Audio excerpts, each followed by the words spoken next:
Breaking news now in campaign 2016. Eyewitness News is projecting Rhode Island voters have approved ballot question 2, giving the Ethics Commission oversight over the General Assembly.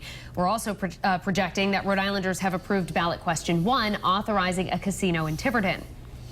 And in North Providence, we're calling North Providence mayoral race. Incumbent Charles Lombardi, the victor there, beating independent challenger Brian Quirk. Meanwhile, WPRI.com reporter Ted Nesi and Eyewitness News reporter Joe Fleming. I apologize. Let's get to this really quick. In the Rhode Island State House race between incumbent Nicholas Mattiello against Stephen Frias, you can see the numbers right there. Frias up by 50% to 47% here. And the Mattiello campaign is claiming victory. Let's go to Ted Nesi and Joe Fleming right now. Ted, that's their camp that's calling this. We're not calling this yet. No, to be clear, Eyewitness News has not called this race yet, but we do want to be fully transparent with people at home. Mattiello's campaign thinks that though Frias has that slight edge on the machines, the people who voted today, they think they're going to get a significant number of votes on the mail ballots, which have not yet been added to the totals by the Board of Elections. So they say they're going to win. We need to see those numbers to know that for sure, but they are certainly expressing a lot of confidence at the moment, and we're waiting to find that out.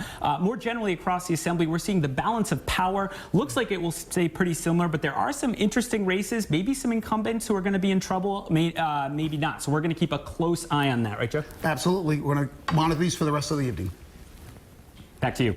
All right, thank you, guys. And we should mention, too, even though question 1 has passed statewide, Tiverton voters have to approve that question in order for it to pass as well. By the way, Susan Campbell has been monitoring the issues with Rhode Island's ballot machines. And she joins us now live in Pawtucket. Susan?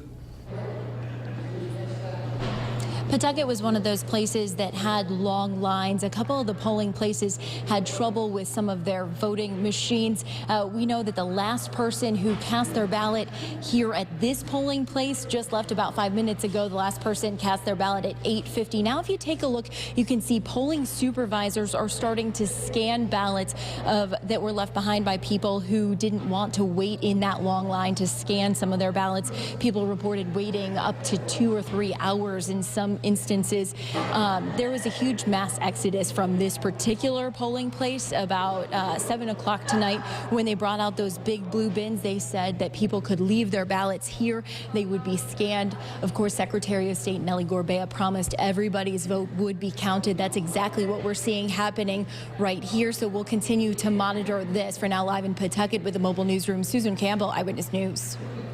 Governor Gina Raimondo and other state Democrats are watching the results in Providence tonight. And Eyewitness News reporter Kelly Sullivan joins us live now from the Biltmore. Kelly?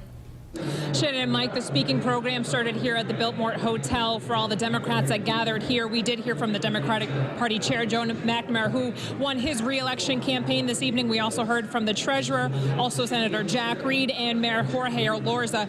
We also want to mention WPRI calling the Senate President Teresa Pavlovich. She won her re-election, as well as Marcia Rangling-Vassell, who beat out House Majority Leader John DeSimone in the primaries. She has gone on to win her District 5 seat. We'll continue to update you on what happened here at the Biltmore. Reporting live in Providence with a mobile newsroom, Kelly Sullivan, Eyewitness News. Thank you, Kelly. And meanwhile, Rhode Island's Republicans are gathering for a watch party in Cranston. And that's where we find Eyewitness News reporter Steve Nielsen. Steve?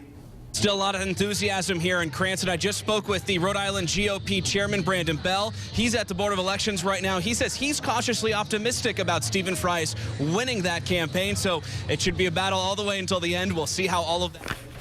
All right, thank you so much, Steve. And stay with Eyewitness News for continuing campaign 2016 coverage all evening long. Our Eyewitness News team, as you've seen, busy working every angle. Look for up-to-the-minute updates on Facebook and Twitter. You can also head to WPRI.com for all the information, local races to watch, minute-by-minute updates, and real-time results when the polls close. And we'll have another live update in about 25 minutes.